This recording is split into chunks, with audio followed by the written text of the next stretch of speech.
Oke, PPT saya sudah kelihatan ya? Sudah kelihatan Bapak Ibu sekalian PPT saya? Sudah. Oke. Oke, nanti kalau nggak jalan dikasih tahu pakai suara ya. Saya coba jalankan dulu. Biasanya nggak jalan. Nanti saya kecilin aja kalau nggak jalan.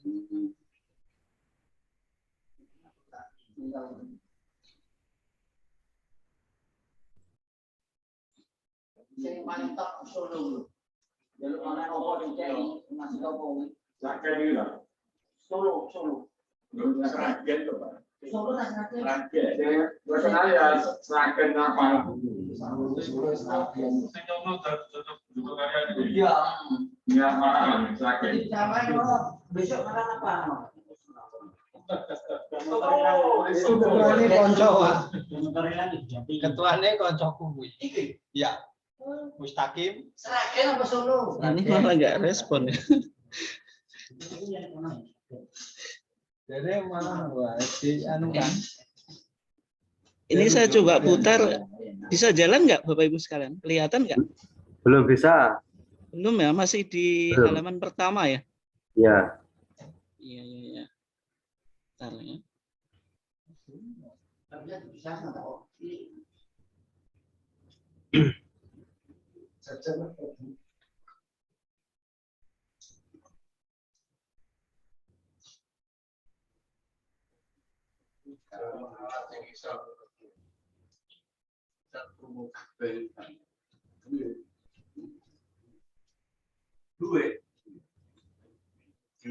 Nah, iya ayo toh. Iya ayo. Atuku ngono lho. Ngerti dan tuku. Ayo. Oke, mungkin gini saja ya Bapak Ibu sekalian. Sampai takok kok piro? Kita mulai. Oke, bisa didengar ya? Oke ya, kita mulai. Bisa monggo. Oke, ya. Oke, kita mulai. Assalamualaikum warahmatullahi wabarakatuh. Waalaikumsalam warahmatullahi wabarakatuh. Innal hamdalillah nahmaduhu wa nasta'inuhu wa nastaghfiruh wa na'udzu billahi min syururi anfusina wa min sayyiati a'malina. May yahdihillahu fala mudilla lahu wa may yudlil fala hadiya lahu. Asyhadu an la ilaha illallah wahdahu la syarika lah wa asyhadu anna Muhammadan abduhu wa rasuluh. Allahumma shalli ala nabiyyina Muhammad wa ala alihi wa sahbihi ajmain. Amma ba'd. Yang saya hormati Ketua PRM Ledok Kulon 2 Kota Bojonegoro dan juga Bapak-bapak, Ibu-ibu sekalian jamaah ketarjian yang dimuliakan Allah Subhanahu wa taala, baik yang mengikuti secara offline maupun online pada kesempatan yang mulia ini. Alhamdulillah pada kesempatan ini kita masih diberikan Allah Subhanahu wa taala nikmat yang berupa iman dan Islam, nikmat yang berupa kesehatan dan kesempatan, sehingga pada malam hari ini kita masih bisa istiqomah fit tafaqquh fid din, yaitu konsisten di dalam berupaya mencoba mengkaji dan mendalami agama ini. Dan selawat serta salam semoga tetap terlimpahkan kepada Nabiullah Muhammad sallallahu alaihi wasallam. Bapak-bapak dan ibu-ibu sekalian, jamaah ketarjian PRM Ledok Kulon yang dimuliakan Allah Subhanahu wa taala. Pada kesempatan ini kita akan mengangkat sebuah topik yang berkaitan dengan ritual sesajen menurut perspektif tarjih Muhammadiyah. Nah, meskipun topik ini sebenarnya bukan kelanjutan dari topik yang dulu-dulu kita bahas. Kita dulu mengkaji tentang tuntunan sholat berdasarkan Munas Tarjih ke-29 tahun 2015. Tapi karena kita anggap bahwasanya permasalahan ini menjadi permasalahan yang penting karena berkaitan dengan keyakinan bagi umat Islam dan juga persoalan yang menjadi bidang garap Muhammadiyah, bahwasanya Muhammadiyah memahami akidah itu sesuai dengan akidah as-shahihah dan juga anti TBCS, yaitu sebuah istilah yang dikembangkan di dalam Muhammadiyah, yaitu tahayul, bid'ah, khurafat, dan syirik.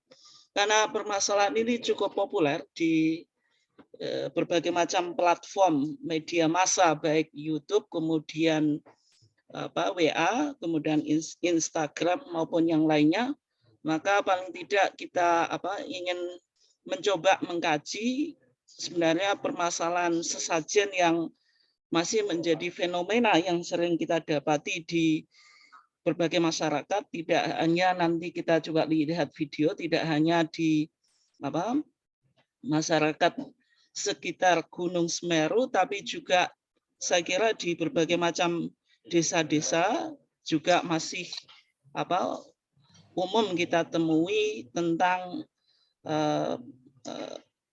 ritual sesajen atau memberikan sesajen kepada punden atau kepada sebuah tempat yang dianggap keramat atau diyakini dapat memberikan manfaat atau mudorot kepada masyarakat sekitar. Nah, sebelum kita masuk pada pembahasan ini, kita coba lihat tayangan video sebentar.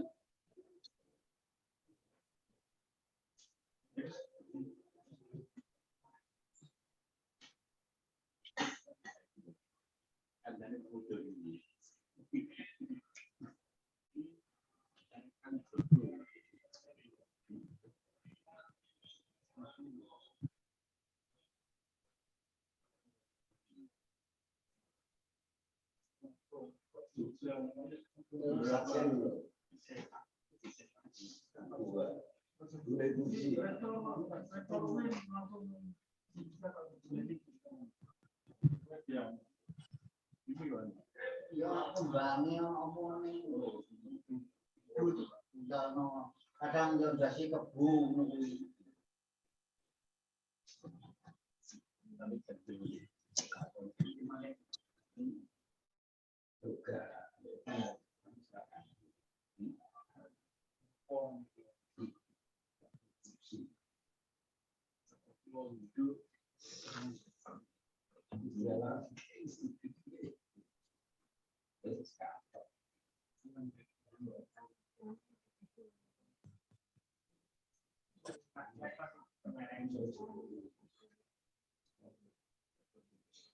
Oke, Bapak Ibu sekalian yang dimuliakan Allah, dari video singkat sekitar 30 detik ini, ya,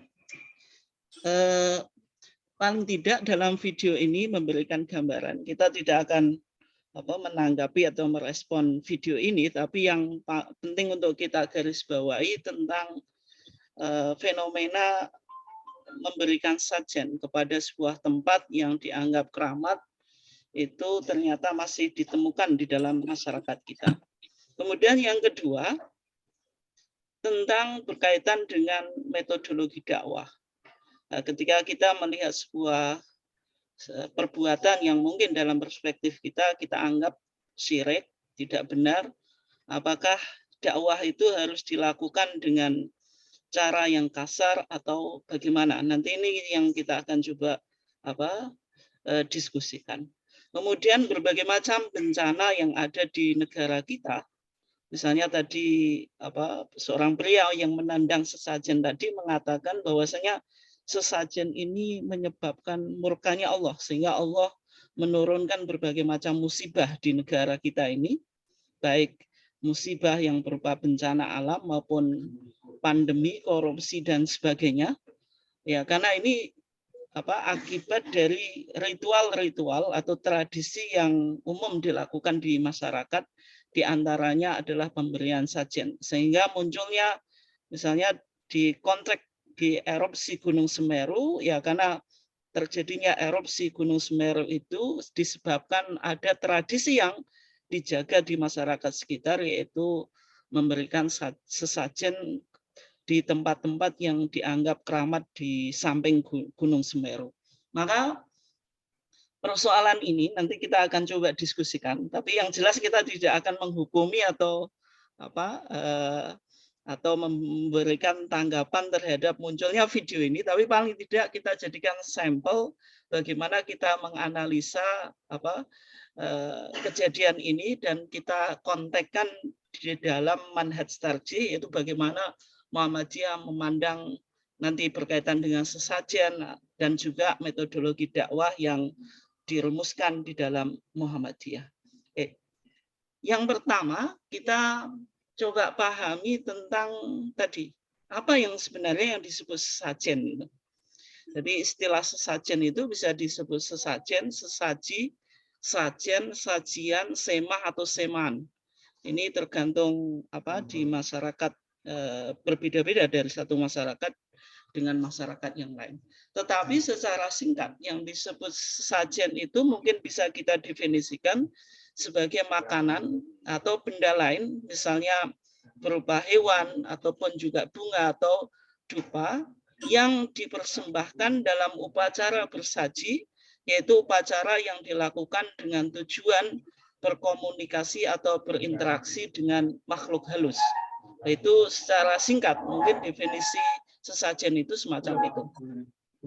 Nah, kemudian tujuan seseorang melakukan ritual sesajen itu pada dasarnya ingin berkomunikasi dengan kekuatan gaib atau makhluk halus, yang mana makhluk halus ini dianggap sebagai dapat memberikan pengaruh, baik pengaruh yang positif maupun pengaruh yang negatif terhadap kehidupan masyarakat tersebut.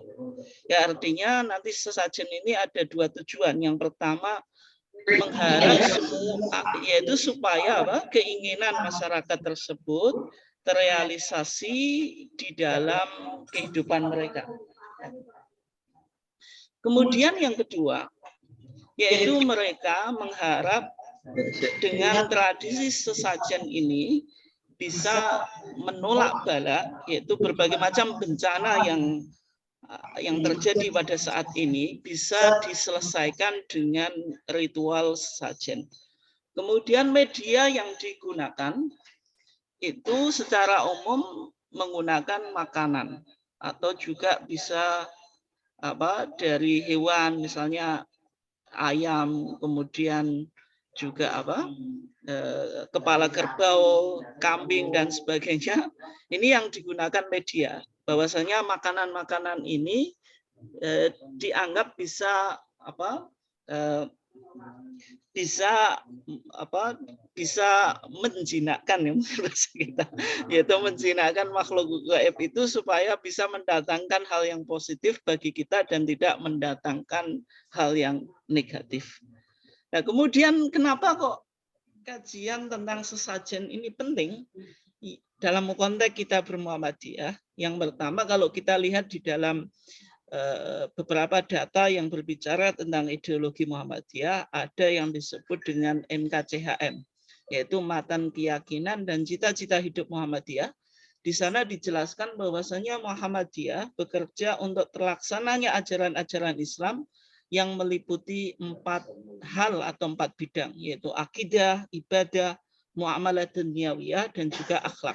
Dalam konteks ini berarti bidang dari Muhammadiyah bagaimana merealisasikan al-aqidah as-shahihah, keyakinan yang benar, yang mana keyakinan yang benar ini terhindar dari penyakit akidah yang nanti diistilahkan oleh Muhammadiyah dengan TBCS. Nah, kalau kita pahami, Muhammadiyah itu secara singkat adalah gerakan Islam. Ya, gerakan Islam ini diimplementasikan di dalam gerakan dakwah amal ma'ruf nahi mungkar. Dan ini sebagaimana ayat yang Bapak Ibu sekalian sudah hafal sejak di bangku sekolah Muhammadiyah, yaitu waltakum minkum ummah. Ini kan ajakan seruan untuk membentuk komunitas. Nah, komunitas atau umat ini melakukan apa? Yaitu yad'una waltakum minkum ummatu yad'una ilal khair, mengajak kepada kebaikan. Mengajak kepada kebaikan itu mengajak kepada Islam, mengajak kepada Quran. Ya, ini berarti gerakan Islam yang sifatnya itu dakwah. Waltakum minkum ummatu yad'una ilal khairi wa ya'muruna bil ma'ruf wa yanhauna 'anil munkar wa ulaika humul muflihun. Nah, artinya dakwah ini disasarkan pada dua objek. Yang pertama mengajak kepada yang ma'ruf, yang kedua mencegah kepada yang mungkar. Tetapi pandangan Muhammadiyah di dalam memahami agama itu tentu yaitu tajdid oriented, yaitu ada semangat pembaruan. Tidak sekedar memahami Islam, tetapi yang menjadi karakteristik pemikiran Muhammadiyah yaitu pada aspek tajdid itu, yaitu aspek pembaruan. Nah, ketika kita bicara tentang tajdid di dalam Muhammadiyah, tajdid itu memiliki dua makna atau dua arti. Tajdid dalam bidang akidah dan ibadah, tajdid artinya purifikasi, yaitu Muhammadiyah mencoba mengembalikan kemurnian ajaran agama Islam ini sesuai dengan sumber aslinya, yaitu Al-Quran dan Sunnah. Sehingga dalam bidang ibadah yang dicari dalil Quran dan Sunnah untuk mendasari rumusan ibadah yang dipahami oleh Muhammadiyah. Dalam konteks akidah juga yang dicari adalah akidah itu harus dibangun berdasarkan sumber asli agama, yaitu Quran dan Sunnah. Artinya di sini tajdid artinya apa? Purifikasi. Tetapi dalam konteks muamalah duniawiyah, tajdid itu artinya mendinamisasi. Artinya apa? Yaitu mendinamisasikan kehidupan masyarakat dengan semangat kreatif dan inovatif sesuai dengan tuntutan zaman dan juga konteks kekinian atau mengikuti perkembangan ilmu pengetahuan dan modernisasi yang ada di dalam kehidupan kita. Artinya di sini Muhammadiyah memiliki dua sayap. Muhammadiyah di satu sisi bisa sangat puritan karena bicara Quran dan Sunnah ini diterapkan oleh Muhammadiyah dalam bidang akidah dan ibadah. Tapi dalam konteks muamalah duniawiyah, Muhammadiyah sangat fleksibel, dinamis, mengikuti perkembangan zaman. Di sini letak modernitas Muhammadiyah. Artinya berbagai macam ilmu pengetahuan yang berkembang dalam konteks modern ini bisa diadopsi oleh Muhammadiyah tanpa ada a priori. Ini sebagaimana yang dipraktikkan oleh Mbah Yai Ahmad Dahlan. Ketika Mbah Yai Ahmad Dahlan hidup di masyarakat yang kaku dan kolot tradisional, melihat sistem pendidikan barat itu bermasalah. Jadi sekolah pakai bangku, sekolah pakai kurikulum itu dipermasalahkan. Kemudian orang pakai pakai jas, pakai celana itu dipermasalahkan. Dan di situ Mbah Yai Ahmad Dahlan tampil bahwasanya Islam itu bukan agama yang anti modernitas, tetapi antara modernitas dengan Islam itu bisa kompatibel atau bisa saling berjalan. Nah, ini watak gerakan Muhammadiyah, yaitu tajdidnya di dua bidang ini, yaitu tajdid dalam arti purifikasi dan juga dinamisasi. Oke. Yang berikutnya, ketika kita bicara akidah, maka yang perlu kita pahami yaitu bahwasanya di dalam rumusan Kitabul Iman 1929, Muhammadiyah sudah merumuskan tentang rumusan teologi yang diyakini oleh Muhammadiyah yang disebut sebagai usul al-aqaid as-shahihah, pokok-pokok akidah yang benar, yaitu bicara tentang rukun iman yang jumlahnya 6 itu. Yaitu yang pertama bicara tentang al-iman billahi azza wajal, iman kepada Allah azza wajal. Nah, di sana secara singkat Bapak Ibu sekalian, karena waktunya mungkin kita sangat singkat, jadi saya cepat saja. Yang pertama dalam pandangan Muhammadiyah, ketika beriman kepada Allah, Allah itu dijelaskan siapa? Allah itu yajibu alaina an nu'mina billahi rabbina. Wajib bagi kita beriman kepada Allah. Allah itu dijelaskan Rabbina, yaitu Tuhan kita. Artinya dalam beriman kepada Allah, kita harus meyakini tentang rububiyatullah, yaitu kita meyakini bahwa segala perbuatan Allah, atau mengesahkan Allah dengan perbuatannya. Artinya perbuatan Allah apa? Menciptakan alam semesta, memberikan rezeki, memiliki, mengatur semua alam semesta ini harus kita imani. Artinya apa? Terjadinya alam semesta ini apa? Karena perbuatan Allah. Allah memberikan rezeki, ini berarti rezeki itu perbuatan Allah. Kemudian Allah mengatur alam semesta, semua yang terjadi di alam semesta ini harus berdasarkan izin Allah. Nah, ini yang disebut kita mengakui tentang rububiyatullah. Tetapi tidak cukup kita menganggap Allah itu Rabbuna, Allah itu adalah Tuhan kita. Tapi tanpa dipahami Allah sebagai ghoyah, sebagai tujuan dari semua yang diciptakan. Artinya Allah itu yang dituju, yang diibadahi. Dan sehingga kita perlu untuk mengakui tentang uluhiyatullah, yaitu mengesahkan Allah dengan semua macam ibadah. Dan sehingga di HPT kita dijelaskan wahwal ilah. Allah itu ilah. Kalau kita bicara ilah artinya zat yang disembah. Berarti apapun bentuk ibadah kita itu harus ditujukan kepada Allah. Jadi sholat, zakat, rasa takut, kemudian juga apa? Mencintai dan yang lainnya itu juga harus ditujukan kepada Allah. Nah, sehingga nanti kita lihat dalam ritual sesajen itu apa misalnya yang bermasalah di tauhid apa? Rububiyahnya atau uluhiyahnya.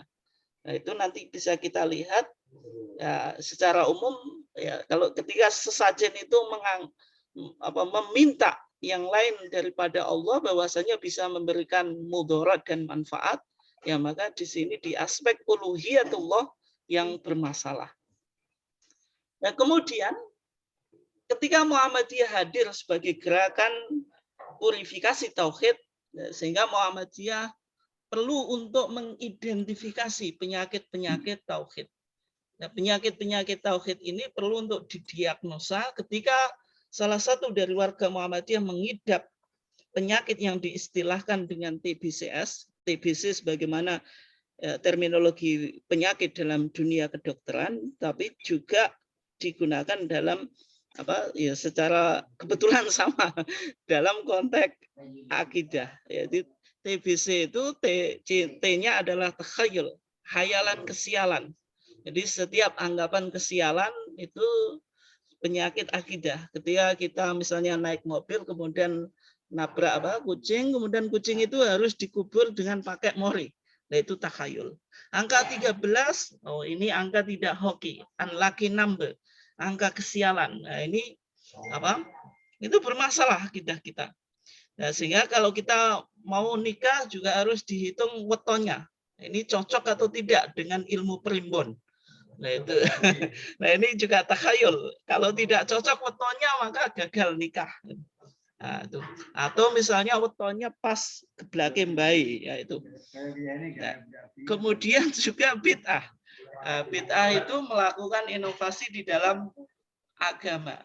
Ya memang secara umum bid'ah itu lebih banyak digunakan dalam terminologi ibadah, tapi juga dalam konteks berakidah, akidah yang sesat itu juga disebut akidah bid'ah. Kemudian khurafat. Khurafat itu, tapi ini pakai ejaan yang lama. Kalau sekarang kan pakai K itu. Khurafat itu artinya mitos atau cerita mistik. Misalnya bagi masyarakat yang hidup di laut samping laut selatan harus memberikan sesajen atau sedekah laut. Nanti ada larung laut itu. Yang kalau tidak maka akan menjadikan Nyi Roro Kidul itu marah. Ataupun juga di desa-desa kita ada keyakinan bahwasanya di satu desa itu ada punden atau ada danyang atau ada apalah gitu. Apa Pak Mbak Belok? Nah, itu harus dilakukan sedekah bumi. Kalau tidak ya itu mengakibatkan banyaknya bencana, banyaknya yang sakit termasuk dalam kita mengalami pandemi ini, maka orang di dalam mencoba menyelesaikan pandemi ini dengan menggunakan berbagai macam pendekatan. Di antaranya juga pendekatan-pendekatan yang tadi mistik dan takhayul juga. Kemudian berikutnya ada syirik, yaitu ini lawaran monoteisme, ajaran yang meyakini tentang satu Tuhan. Syirik ini secara umum dalam bahasa modern disebut politeisme, yaitu keyakinan pada kekuatan tidak hanya satu, tetapi ada berbagai macam kekuatan. Oke. Nah, karena tadi kalau kita lihat di dalam video singkat tadi, itu kan terjadi bencana, yaitu erupsi Gunung Semeru. Nah, itu dipahami bahwasanya bencana itu terjadi karena masih banyaknya tradisi sajen yang dilakukan oleh masyarakat sekitar Gunung Semeru. Nah, ini yang menyebabkan Gunung Semeru tadi terjadi erupsi. Itu dalam konteks video itu. Tapi dalam konteks kita secara umum, kita sekarang mengalami bencana juga, karena bencana itu tidak hanya natural disaster, bencana alam, tapi juga bencana macam-macam, termasuk juga pandemi ini bencana, banyaknya korupsi ini juga bencana, macam-macam ini, sehingga perlu untuk kita kaji dalam kesempatan ini bagaimana sebenarnya kita sebagai warga Muhammadiyah memahami tentang bencana itu. Dan sebenarnya kalau kita merujuk pada data di dalam Muhammadiyah itu menarik.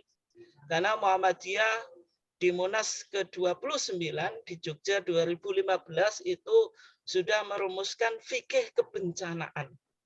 Artinya ini kontribusi Muhammadiyah di dalam mengembangkan aspek fikih. Fikih itu tidak hanya berbicara tentang hukum halal haram, tapi juga fikih itu dipahami sebagai memahami agama ini secara dalam, bagaimana juga agama berinteraksi dengan alam sekitar, termasuk juga bencana.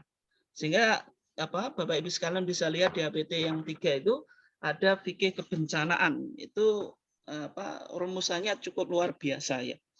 Nah, di dalam fikih kebencanaan yang dirumuskan oleh Muhammadiyah, maka Muhammadiyah mencoba memahami bencana ini dalam bingkai teologi kebencanaan. Tapi istilahnya yang dimunculkan adalah fikih, tidak teologi kebencanaan, tapi fikih kebencanaan. Bahwasanya bencana itu terjadi, yang pertama ada perbuatan manusia atau olah manusia, tetapi perbuatan manusia ini tidak terjadi dengan kekuatan manusia, artinya tidak terjadi secara mutlak, secara absolut dilakukan oleh manusia, tetapi manusia bisa melakukan perbuatan, tapi perbuatan manusia itu sudah ditentukan oleh Allah. Artinya ada intervensi apa yang disebut dengan takdir yang sudah ditulis Allah di dalam Al-Lauh Al-Mahfudz, yaitu sebelum penciptaan alam semesta ini. Nah, sehingga kita perlu untuk memahami apakah bencana yang terjadi di negara kita ini merupakan azab dan kemurkaan Allah. Nah, tapi kalau kita sebut azab dan murka, sebagaimana yang video tadi, ini yang menyebabkan kemarahan Allah. Berarti Allah marah, kemudian terjadi erupsi Gunung Semeru. Tapi ketika kita katakan ini sebagai kemarahan Allah dan azab Allah, maka terus bagaimana? Yaitu sebuah ayat yang kita baca dalam Al-Fatihah itu Ar-Rahman Ar-Rahim. Allah Maha Penyayang dan Pengasih kepada hambanya. Nah, sehingga masalah ini perlu untuk kita coba gali dan kita coba kaji dalam kesempatan ini. Nah, di dalam fikih kebencanaan yang dirumuskan oleh Muhammadiyah, ada berbagai macam terminologi atau istilah yang digunakan untuk menyebut bencana. Tapi saya ambil 3 saja. Yang pertama disebut musibah. Nah, musibah itu bisa bermakna positif dan negatif. Di dalam bahasa Indonesia pun musibah itu apa? Tidak hanya yang negatif, tapi juga kadang yang positif kan itu. Tapi secara singkat, meskipun tadi sebenarnya musibah itu bisa maknanya dua, bisa positif, bisa negatif, tetapi apa?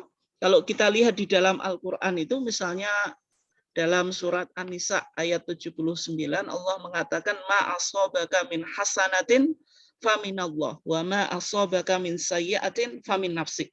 Musibah itu dilihat, kalau musibah itu datangnya dari Allah, maka itu musibah yang hasanah, yang positif.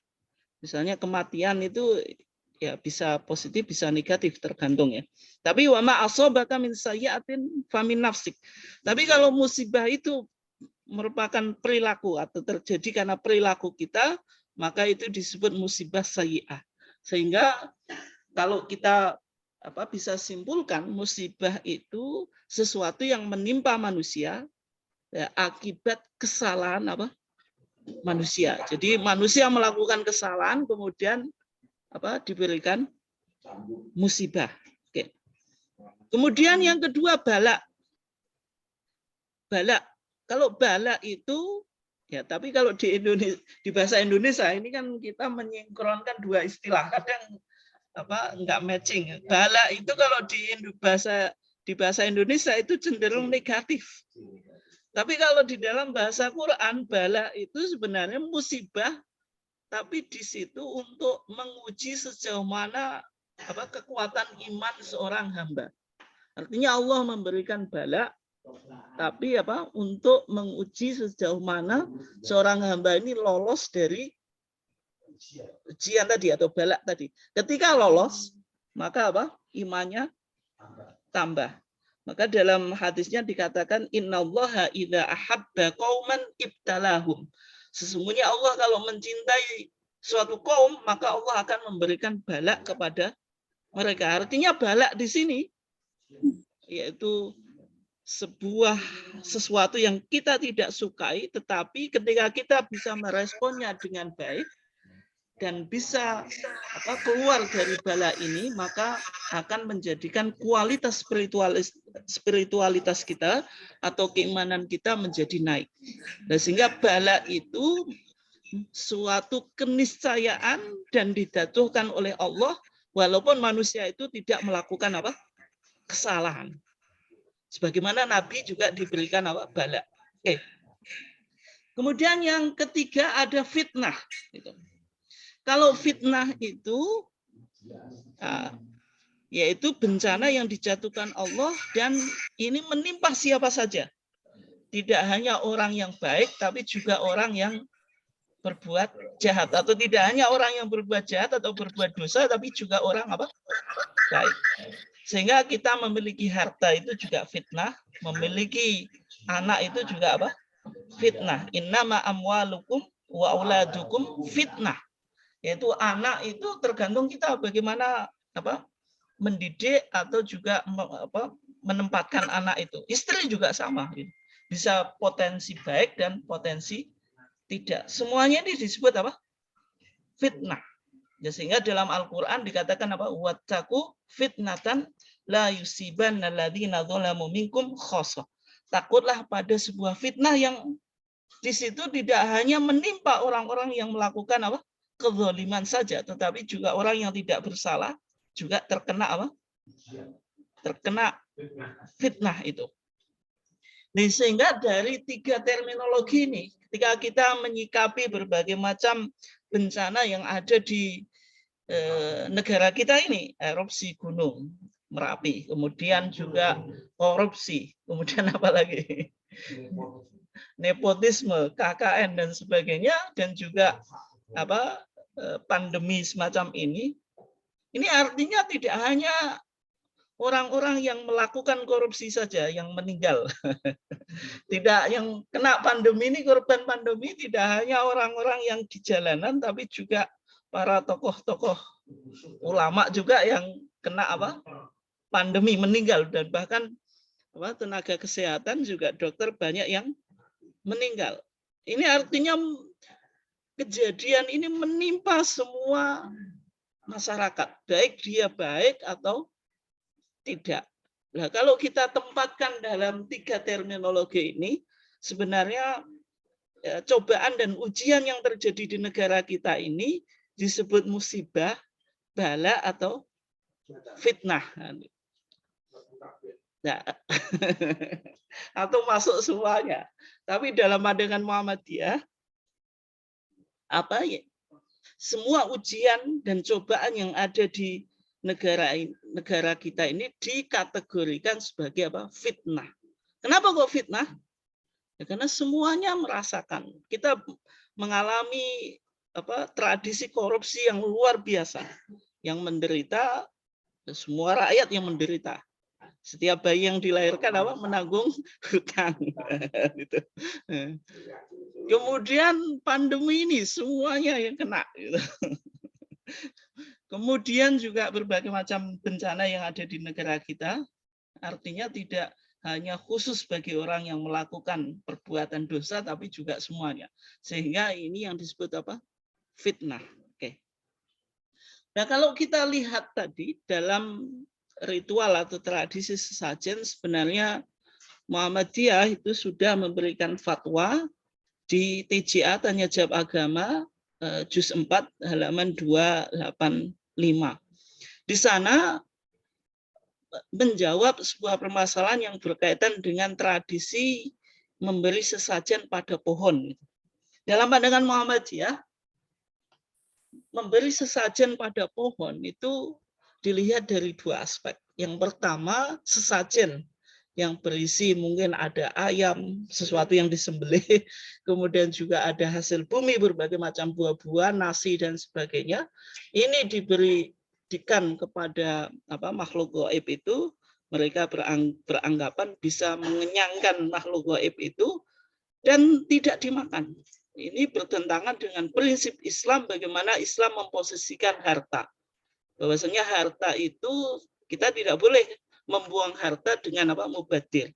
Atau ini yang disebut tabdir, yaitu boros. Dan dalam Al-Qur'an dikatakan innal mubadirina kanu ikhwanas syayatin. Sesungguhnya pelaku-pelaku atau orang-orang yang melakukan sikap hidup boros itu termasuk saudaranya setan. Gitu. Artinya boros tidak boleh, berlebihan juga tidak boleh, mengkonsum gaya hidup konsumtif. Semua uangnya dihabiskan untuk makan-makan. Itu juga tidak boleh. Itu yang disebut israf. Kulu wasrabu wala tusrifu. Makan dan minumlah, tetapi yang digarisbawahi Islam jangan sampai bersifat konsumtif, yaitu membeli makanan atau membuat makanan tapi secara berlebihan. Nah, ini 2 hal yang yang menjadi perspektif Islam. Dan artinya dalam konteks tadi memberikan sesajen makanan yang enak, berbagai macam tadi sesajen tadi, tapi tidak dimakan, diberikan di punden atau di bawah pohon. Nah, ini secara perspektif Islam, bagaimana Islam memandang harta, dan juga dalam perspektif ekonomi, maka ini berarti menempatkan harta bukan pada tempatnya. Kemudian yang kedua, dalam perspektif teologis, bahwasanya orang yang memberikan sesajen itu berarti meyakini di luar Allah juga bisa memberikan manfaat dan madharat. Sehingga mereka yang mereka lakukan, kenapa kok memberikan sajian, ada 2 hal. Yang pertama menginginkan apa yang diinginkannya itu terrealisasi, berarti mengharap sesuatu yang positif dari makhluk gaib tadi. Yang kedua menolak bala, berarti ada manfaat dan madharat yang diinginkan. Tapi dalam pandangan Islam, manfaat dan yang memberikan manfaat dan mudarat itu hanya otoritatif Allah. Nah, sehingga kalau kita lihat yang berikutnya, nanti kita coba perdalam tentang hukum memakan sesajen. Nah, ini boleh nggak ini, Pak? Kalau ada sesajen tadi yang isinya enak-enak juga. Gitu. Ada ayam panggang, kemudian juga kepala kerbau, kemudian kepala kambing ini boleh atau tidak? Atau mungkin ada aneka buah atau hasil bumi. Ini boleh dimakan atau tidak? Tapi tadi ketika tidak dimakan, wah imani kan. Sehingga perlu untuk kita bahas. Sebenarnya hukum memakan sesajen itu bagaimana? Ini sudah difatwakan oleh Majelis Tarjih di SM Suara Muhammadiyah tahun 2013. Yang pertama dilihat, kalau makanannya itu berasal dari hewan yang harus disembelih. Misalnya ayam, kambing, kemudian sapi, kerbau. Yang mana dalam menyembelih itu ditujukan untuk arwah atau kekuatan gaib atau kepada Mbah Danyang tadi atau pokoknya yang dianggap keramat tadi, maka itu haram. Itu.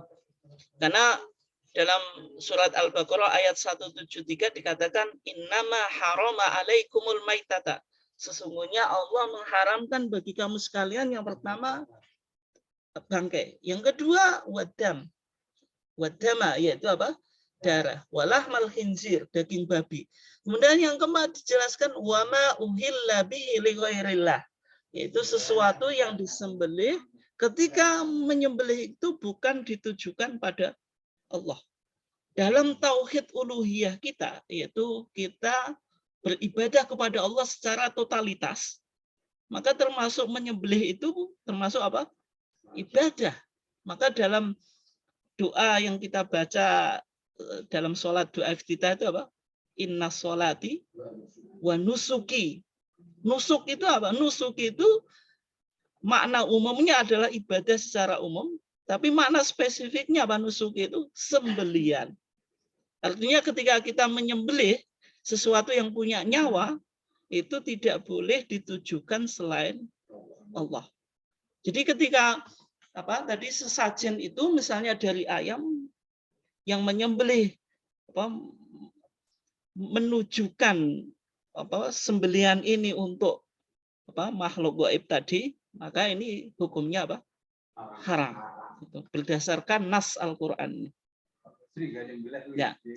Kemudian yang kedua, bagaimana ya, nanti kita coba diskusikan dulu biar selesai dulu ya. Yang kedua, kalau makanan itu tidak perlu untuk disembelih. Misalnya buah-buahan, nasi, uduk, berbagai macam bumbu-bumbunya itu, ini kan tidak perlu untuk disembelih. Apakah itu halal atau haram? Gitu. Nah, kita lihat kalau karena ini tidak disembelih berarti hukum asalnya Hukum asalnya mubah karena al aslu fil asya al ibahah, hukum dasar sesuatu itu mubah karena tidak perlu untuk disembelih. Jadi ini harus dibedakan ya. Kalau sesuatu yang disembelih itu zat aslinya halal. Misalnya ayam, kambing, kerbau itu zatnya itu halal. Tapi ketika kita mau makan harus disembelih, maka menyembelih itu yang bisa tergantung niatnya bisa menjadikan sesuatu haram. Tapi keharamannya bukan pada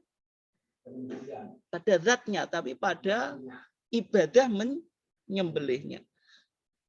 Kemudian yang kedua, kalau makanan itu tidak perlu untuk disembelih kan itu.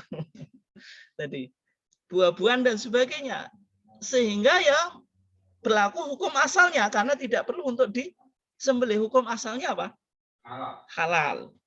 Tetapi dalam pandangan Muhammadiyah sebagai bentuk atau tindakan preventif dan kehati-hatian, maka sesuatu yang berpotensi pada yang negatif, apalagi ini berkaitan dengan konteks keyakinan, maka dianjurkan untuk tidak dimakan. Termasuk yang tidak disembelih.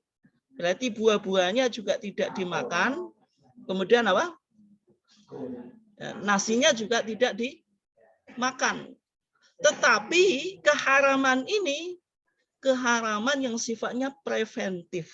Artinya hukum asalnya halal. Tetapi sesuatu yang halal ketika berpotensi kepada sesuatu yang negatif bisa diharamkan. Berlaku kaidah apa? Darul mafasid muqaddamun ala jalbil masoleh. Meninggalkan kerusakan atau sesuatu yang negatif itu lebih diprioritaskan daripada apa? Mendatangkan kemaslahatan. Kalau kita makan itu maslahatnya apa? Maslahat kenyang. Tetapi di sisi lain ini apa? Ritual yang sangat tidak Islami. Kita mengedepankan mana? Kemaslahatan perut kita atau kemaslahatan akidah kita kan di situ. Sehingga dalam fatwa tarjih keharaman ini diharamkan karena apa? Saddu dzari'ah. Saddu dzari'ah itu apa?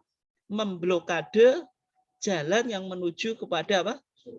Yang negatif atau kesyirikan dalam konteks ini. Berarti kalau dalam pandangan Muhammadiyah, makanan sesajen apapun itu tidak boleh dimakan. Tapi kalau yang disembelih, sesuatu yang disembelih itu secara otomatis apa? Haram. Tapi kalau yang tidak binatang yang disembelih, hukum asalnya apa? Halal. Tapi karena ini lebih banyak membawa yang negatif, apalagi berkaitan dengan konteks akidah, maka diharamkan. Gitu. Oke, ya. Nah, kemudian berikutnya, di masyarakat kita juga ada tradisi yang disebut dengan budaya larung laut. Ini sebenarnya sudah dibahas di dalam Muhammadiyah dalam tuntunan seni dan budaya Islam. Ini hasil Munas Malang 2010. Artinya, tuntunan seni dan budaya Islam ini sebenarnya rumusan Muhammadiyah di dalam memahami seni dan budaya. Artinya Muhammadiyah, meskipun tadi beragamanya secara tajdid. Tajdid artinya purifikasi dan dinamisasi. Ya, Muhammadiyah selama ini banyak dianggap sebagai organisasi atau kelompok yang anti seni dan budaya. Sehingga Muhammadiyah perlu untuk merumuskan mana seni dan budaya yang perlu untuk dikembangkan dan mana yang tidak. Artinya Muhammadiyah tetap menghormati seni dan budaya. Dalam artian seni dan budaya itu sebenarnya selaras dengan nilai ajaran Islam. Tetapi ada budaya yang dikategorikan oleh Muhammadiyah, budaya itu bertentangan dengan nilai Islam dan juga tidak membawa peradaban. Ya, salah satu yang dicontohkan adalah budaya larung laut. Budaya larung laut itu apa? Yaitu persembahan yang berupa sesajian yang diantaranya terdiri dari kepala kerbau, kemudian hasil pertanian macam-macam itu, kemudian ditaruh di satu tempat, kemudian dikentirno atau dihanyutkan ke laut. Sebenarnya budaya ini berasal dari Hindu. Dan karena ini juga model sesajen, ya intinya tadi ngalap berkah atau supaya terhindar dari mara bahaya, yaitu dari makhluk gaib atau juga kalau di konteks masyarakat Jogja Selatan ya berarti Nyi Roro Kidul gitu. Oke. Kalau kita coba lihat di dalam video tadi, ya sebenarnya dalam video tadi secara sekilas yang dilakukan itu sebenarnya baik. Karena apa? Ini termasuk memberantas syirikan. Tetapi mungkin caranya itu ya terkesan kasar karena juga di-upload di YouTube, kemudian juga ditampilkan pelakunya, ya. Kemudian juga sesajinya tadi ditendang, kemudian juga mengucapkan ucapan ini yang menyebabkan kita atau masyarakat ini diadab. Artinya seolah-olah tidak ada empati. Nah, sehingga dalam melihat video tadi, ini sekedar contoh ya, cara pandang Muhammadiyah tetap menggunakan 3 pendekatan di dalam kita bertarjih. Ada pendekatan bayani, pendekatan berdasarkan tek-tek keagamaan. Kemudian burhani, pendekatan berdasarkan sains atau ilmu pengetahuan. Kemudian irfani, pendekatan yang berdasarkan pada dzauq atau hati nurani. Sehingga penting untuk kita pahami bahwasanya Muhammadiyah di dalam memahami agama itu menggunakan 3 pendekatan. Tadi burhani, yaitu melihat permasalahan dari sisi dalil Al-Quran atau sunnah. Berarti kalau mohon maaf tadi keliru, saya mulai bayani, yaitu melihat sesuatu dari dalil Quran dan sunnah. Berarti kalau bayani itu dicari dulu Quran dan hadisnya atau sunnahnya. Yang kedua burhani, melihat sesuatu dalam perspektif ilmu pengetahuan. Artinya ini Muhammadiyah mencoba mengharmoniskan antara agama dengan ilmu pengetahuan. Ini biasanya digunakan dalam Muhammadiyah dalam hisab. Muhammadiyah dalam menentukan bulan Komariah, masuknya bulan Komariah, sebagaimana ketika kita masuk Ramadan atau keluar dari Ramadan, Idul Fitri, itu menggunakan hisab, menggunakan capaian ilmu pengetahuan mutakhir saat ini, yaitu berdasarkan ilmu falak atau ilmu astronomi. Sehingga Muhammadiyah tidak menggunakan ru'yatul hilal, melihat hilal secara kasat mata. Ini yang disebut pendekatan burhani, menggunakan capaian ilmu pengetahuan. Dan fatwa-fatwa tadi juga menggunakan pendekatan ini, tergantung apa yang mau difatwakan. Ketika berkaitan dengan ilmu kedokteran, ya harus dikaji dulu berdasarkan ilmu kedokteran. Ilmu ekonomi juga sama. Kalau butuh pendekatan sosiologi, antropologi juga sama. Artinya di sini Muhammadiyah menggunakan capaian ilmu pengetahuan. Kemudian irfani. Irfani itu kalau bayani tadi sangat tekstual, kalau bayani sangat tekstual, burhani sangat rasional, tapi irfani ini menggunakan pendekatan hati nurani atau spiritualitas. Artinya kebenaran itu tidak hanya dilihat dari dalil Quran dan Sunnah, dan juga tidak menggunakan akal juga, tapi juga hati nurani. Ya, contoh yang mudah ketika kita sholat gitu. Kalau kita sholat itu kan di salah satu syaratnya menutup aurat. Kalau aurat laki-laki kan baina surah wa rukbah, antara antara pusar dan lutut. Artinya kalau aurat kita sudah tertutup secara bayani, secara Quran dan Sunnah, sudah sah. Secara burhani juga bisa masuk akal, terutama kalau jenengan rumahnya ongkep. Ya, sholat dengan belecet itu lebih khusyuk gitu daripada pakai baju. Kalau cuaca lagi panas, secara akal masuk akal nggak? Masuk akal. Tetapi kalau kita hanya bayani dan burhani, nanti aspek irfannya bagaimana? Dalam arti pantas atau tidak? Ya, ketika kita mau menghadap bos kita atau orang yang kita anggap sangat mulia, kita hormati, kita pakai baju yang rapi gitu. Dan kita menghadap zat yang maha suci dan maha besar, tidak ada yang menandinginya, masa melecet. Nah, itu artinya ini kan butuh pendekatan yang sifatnya itu gauk atau irfani. Oke. Sehingga sebenarnya pendekatan dalam bertarjih ini sudah dirumuskan dalam Muhammadiyah tahun 2000 di Munas Tardih di Jakarta. Yaitu Muhammadiyah dalam memahami agama menggunakan 3 pendekatan. Yang pertama bayani, merespon permasalahan dengan titik tolak utama adalah nusus asyariyah, yaitu Al-Quran dan Sunnah. Kalau burhani merespon permasalahan dengan banyak menggunakan ilmu pengetahuan umum yang berkembang. Dan disinilah Muhammadiyah mengembangkan modernitasnya. Sehingga di kamus-kamus Muhammadiyah tidak hanya fakultas agama Islam, tapi juga ada fakultas-fakultas yang lainnya. Karena Muhammadiyah tidak hanya bayani, tapi juga burhani. Kemudian irfani, merespon permasalahan dengan kepekaan nurani dan ketajaman intuisi batin melalui pembersihan jiwa. Artinya sesuatu itu kan harus didekati secara tekstual Quran dan Sunnah, kemudian juga didekati secara rasional menggunakan ilmu pengetahuan dan empiris juga gitu.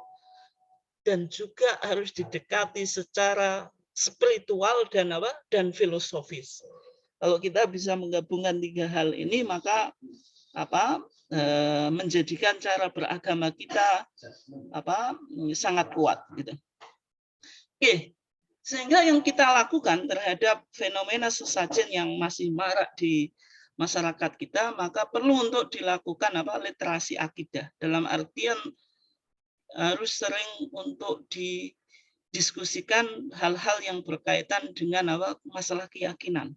Artinya masyarakat didekati ketika kita merespon berbagai macam bencana yang ada ini, agama harus dihadirkan sebagai solusi. Dalam artian jangan sampai kita pandemi ini malah melakukan sedekah bumi, misalnya memberikan sesajen pada makhluk-makhluk tadi supaya sebagai tolak bala. Ini saya kira masih umum di desa dekat saya juga ada. Artinya manusia harus kembali pada agama, sehingga semua ini terjadi atas kehendak Allah, gitu. Bukan malah melakukan sesuatu yang bertentangan dengan agama. Maka dalam Al-Quran dikatakan wa iyamsaskallahu bidzurrin fala kashifa lahu illahu. Kalau Allah ingin memberikan kepadamu terhadap kemadharatan, maka tidak ada bisa yang mengangkat kecuali Dia. Artinya pandemi ini, kalau Allah menghendaki terjadinya pandemi ini, maka tidak bisa menyelesaikan pandemi ini kecuali Allah. Manusia hanya berpotensi diberikan potensi untuk ikhtiar, bagaimana berusaha untuk menyelesaikan pandemi ini. Tetapi otoritas mutlak ya Allah. Artinya harus didekati dengan pendekatan spiritual atau keagamaan. Kemudian juga masyarakat harus diedukasi tentang tradisi dan adat warisan leluhur. Dalam Islam, sebenarnya Islam itu juga mengakui tradisi. Tidak semua tradisi itu dianggap bertentangan dengan agama. Sehingga dalam kajian usul fikih ada tradisi atau custom itu kan disebut urf. Ada al-urf as-sahih, tradisi yang cocok dengan agama, dan juga ada al-urf fasid, yaitu tradisi yang kontras dengan ajaran agama. Nah, sesajen ini meskipun sudah menjadi tradisi karena bertentangan dengan nilai tauhid yang diajarkan dalam Islam, maka tidak bisa dianggap sebagai al-urf as-sahih, sehingga masuk pada al-urf al-fasid, custom atau tradisi yang kontras dengan aspek keimanan kita atau akidah kita. Dan sehingga dalam Al-Quran juga dijelaskan wa idza qila lahum ittabi'u ma anzalallah qalu bal nattabi'u ma wajadna 'alaihi aba'ana. Ini masyarakat yang dihadapi Nabi ketika mereka diajak kepada tauhid, maka mereka merespon kami mengikuti tradisi yang kita warisi dari nenek moyang kita. Artinya Islam ini ingin mencoba memahamkan bahwasanya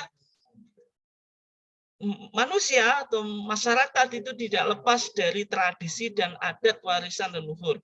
Tetapi jangan sampai tradisi dan adat warisan leluhur ini kita yakini secara fanatik. Artinya kita coba tempatkan sesuai dengan pemahaman agama. Ini yang terakhir Bapak Ibu sekalian yang dimuliakan Allah, kalau kita lihat dalam video tadi tentang penendangan sesajen tadi, kita coba sekarang kita lihat metode dakwah dengan 3 pendekatan tarjih tadi. Ada bayani, tekstual, burhani, rasional, dan ilmu pengetahuan irfani, spiritual, dan filosofis. Gitu. Ini meskipun nasnya ini kalau dengan lihat ini kan ayat Al-Quran semuanya, ya semuanya ya berarti bayani. Tapi saya melihatnya bukan pada karena ini Quran berarti bayani semuanya, tidak. Tapi saya melihat pada maknanya. Makna apa yang ingin disampaikan dalam ayat-ayat ini. Yang pertama dalam Islam jelas. Islam itu agama yang mengajarkan tauhid, lawan dari tauhid syirik. Sehingga Nabi Muhammad sehingga Allah Subhanahu wa taala mengatakan kepada Nabi Muhammad, ya Muhammad wala tad'u min dunillah. Janganlah kamu menyembah selain Allah. Maka ini bayani, burhani atau irfani. Tidak boleh menyembah selain Allah. Ini bayani. Ya.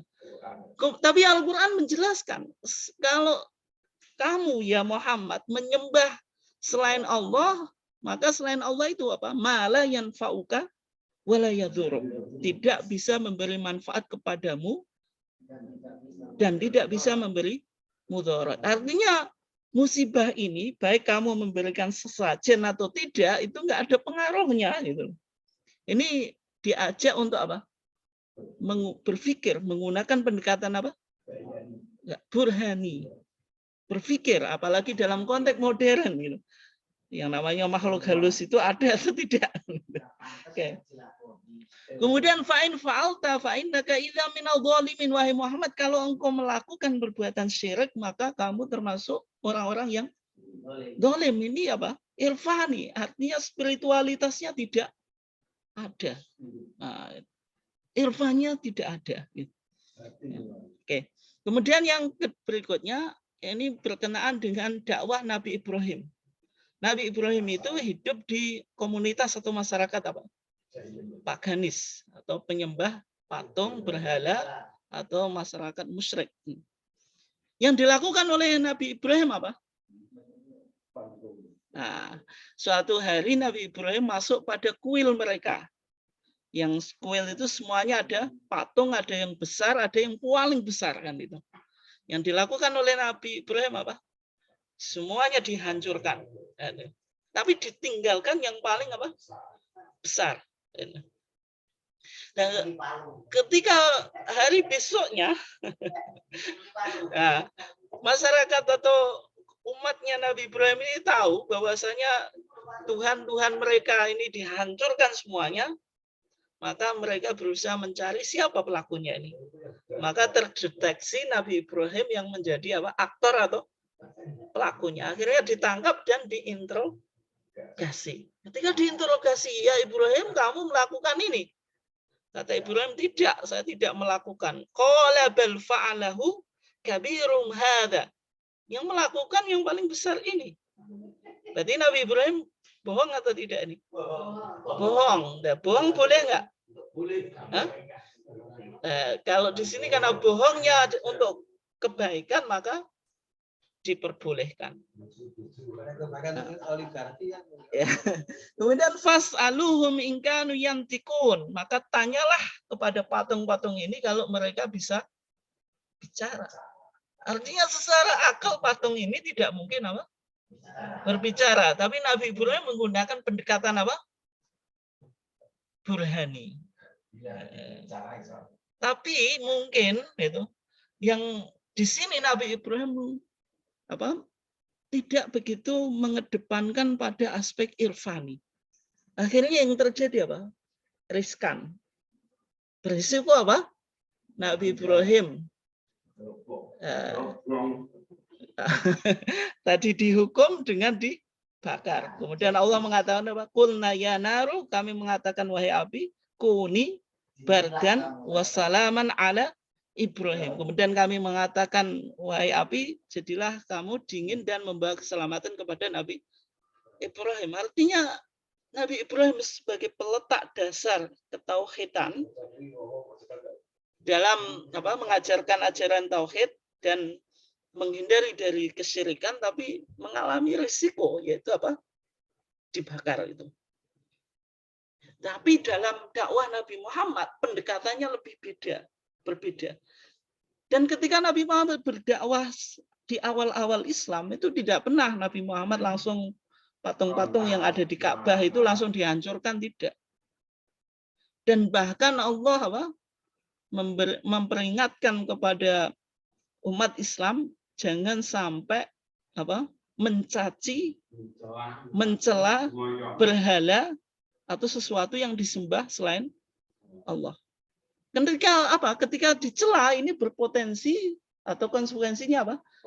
Negatif. Orang musyrik juga akan mencela Allah. Padahal Allah itu zat yang sangat suci, jangan sampai apa? Dicela demi apa? Membawa mencapai apa? Maslahat, sehingga berlaku tadi ada meninggalkan sesuatu yang negatif atau mafsadah, kemudian yang kedua mencapai maslahat. Kalau kontras didahulukan mana? Meninggalkan yang kerusakan atau mafsadah. Maka Al-Quran mengatakan apa? Wala tasubbul ladzina yad'una min dunillah. Janganlah kamu mengejek orang-orang yang menyembah selain Allah. Sebagai konsekuensinya apa? Fayasubbullah. Maka kalau umat Islam mengejek, mereka akan mengejek Allah adwan dengan permusuhan bighairi ilmin, tanpa ilmu. Dan sehingga ini dakwah yang ditekankan dalam konteks apa? Umat Muhammad. Sehingga pandangan atau metode dakwah dalam agama Islam itu dijelaskan ud'u ila sabili rabbika bil hikmah. Wahai Muhammad, serulah manusia kepada jalan Tuhanmu bil hikmah, dengan pendekatan bayani. Kalau Imam Syafi'i mengatakan hikmah, setiap hikmah yang disebutkan di dalam Al-Quran itu artinya apa? Sunnah. Artinya menggunakan pendekatan apa? Bayani. Wal mau'idhah al-hasanah, memberi pelajaran dan sentuhan hati. Ini yang disebut apa? Irfani. Kemudian dijelaskan apa? Wajadilhum billati ahsan. Kalau perlu untuk menggunakan pendekatan burhani, tapi dengan cara yang lebih baik, yang ahsan. Ini apa? Kalau kita lihat apa kasus di video tadi dengan 3 pendekatan tarjih, yaitu bayani, burhani, dan irfani.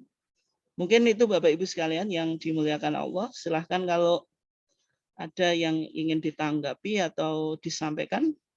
Monggo saya mulai dari yang online dulu.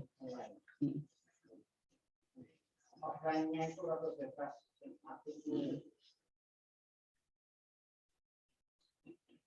Monggo Bapak Ibu sekalian yang online. Ya, Pak. Ya, Ustaz. Monggo. Ya. Nggih, Pak, silakan monggo. Silahkan. Saya melihat di video itu memang dalam hati saya juga iya eman-eman lah gitu. Ada seorang yang sangat berani sekali, meskipun caranya dikatakan kasar, tapi ya seperti itu. Begini Ustadz, ada hadis Nabi yang mengatakan ketika kamu melihat satu kemungkaran, maka cegahlah dengan tanganmu, kemudian kalau tidak mampu, cegahlah dengan dan seterusnya itu. Dan jika dengan selemah-lemahnya itu, nah itu bisa dipraktekkan oleh orang tadi. Tapi yang salah dia dari itu diupload seperti itu. Jadi ketika dia mengupload berarti dia menghina sembahan orang lain itu. Sehingga orang lain pun akhirnya mencaci maki agama Islam seperti itu. Nah, apalagi yang notabene melakukan itu kelihatannya juga pakai celana cingkrang, Ustaz. Jadi sekali tumbuk, sekali tabuk dapat 2 atau 3 orang, itu maksudnya seperti itu. Nah, yang saya tanyakan mengenai hadis yang saya utarakan tadi, apakah ketika seseorang mengamalkan hadis yang tadi sedemikian rupa sehingga ini mencelakai dirinya sendiri, itu bisa dibenarkan, Ustaz? Ini terlepas dari bayani, burhani, dan irfani tadi. Kalau kita menggunakan itu kan kita mesti berpikir, melakukan sesuatu harus berpikir dengan baik sekali. Apalagi nanti yang terakhir tuh irfani itu sangat-sangat dibutuhkan pengetahuan, kemudian juga keindahan kita, kedalaman kita berpikir, maksudnya kita bertindak seperti itu. Nah, ini bagaimana Ustaz? Kalau jika seseorang itu ingin mengamalkan apalah ya, kalau dia itu baru dapat ilmu seperti itu. Nah, ini kan akibatnya kita lihat sendiri sekarang dia ditangkap. Apakah salah menurut kita yang ngerti lah, mesti orang ini mesti ngertinya baru satu. Terima kasih Ustaz. Cukup itu saja. Terima kasih. Ya, terima kasih Pak Sulhan atas pertanyaannya yang cukup menarik gitu. Kalau kita lihat di dalam video tadi, Bapak Ibu sekalian yang dimuliakan Allah, yang mungkin yang kita bisa komentari sebenarnya yang dilakukan pria tadi dengan menendang sesajen, artinya ingin memberantas kesyirikan, itu sebenarnya sudah sesuai dengan ajaran Islam, karena Islam anti terhadap perbuatan syirik atau TBCS dalam konteks Muhammadiyah. Yang kedua, ya dengan menampakkan bahwasanya pria tadi sebagai aktor, kemudian diupload di YouTube, ini menjadi isu publik. Berbeda dengan kalau misalnya pria ini membuang sesajen itu tanpa diketahui atau dijadikan isu publik. Itu mungkin konsekuensinya berbeda. Atau mungkin yang divideokan itu hanya sesajennya, tapi tidak tampil sebagai aktor yang menendang atau sebagainya, dan gitu. Nah, ini yang membawa kepada sesuatu yang riskan, kan, ya. Dan juga masyarakat di Gunung Semeru, apakah semuanya Muslim atau tidak, kan, gitu. Itu juga harus tahu medan yang perlu untuk dikaji, gitu. Nah. Dan sehingga kalau misalnya tadi mereka bukan Muslim, maka akan memberikan konsekuensi. Mereka memandang agama Islam itu agama yang kasar, dan juga mungkin tadi akan menyebabkan mereka juga mengejek keyakinan kita atau mengejek Allah. Nah, ini kan beberapa hal yang perlu untuk dipertimbangkan. Nah, maksudnya wala tasubbul ladzina yad'una min dunillah fayasubbullaha adwan bighairi ilmin. Janganlah kamu mengejek orang-orang yang meminta atau yang menyembah selain Allah, kemudian mereka akan mengejek Allah tanpa ada pengetahuan. Apakah kemudian ud'u ila sabili rabbika bil hikmah wal mau'izatil hasanah wajadilhum billati ahsan. Apakah ini kontras dengan hadis yang Pak Sulhan tadi sampaikan, yaitu man ra'a minkum mungkaran falyughayyirhu biyadihi. Siapa di antara kamu yang melihat sebuah kemungkaran, maka hendaklah dia merubahnya biyadihi, dengan kekuatan yang ia miliki atau dengan tangannya.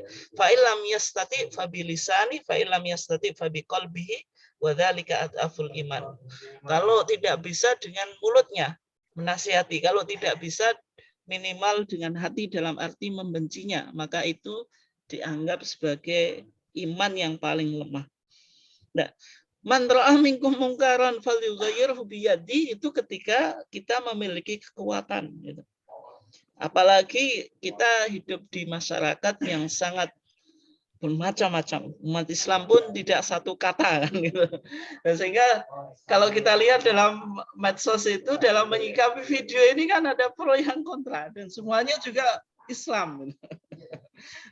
Ada yang terkesan sangat mendukung mati-matian terhadap tradisi sesajen itu, ada yang mencoba melihatnya secara proporsional. Yang dilakukan misalnya niatnya betul, tapi mungkin caranya yang perlu untuk dievaluasi. Apalagi kita kan hidup di masyarakat yang beragam. Nah, mungkin sehingga dalam metode dakwah yang disampaikan oleh Muhammadiyah dengan bayani, burhani, irfani ini, artinya berdakwah juga harus melihat konteks masyarakatnya. Dalam artian jangan sampai kita menyampaikan kebenaran yang kita yakini, kemudian membawa konsekuensi yang lebih buruk, kan, gitu. Sehingga kita mendakwahkan kebenaran tetapi berkonsekuensi yang negatif.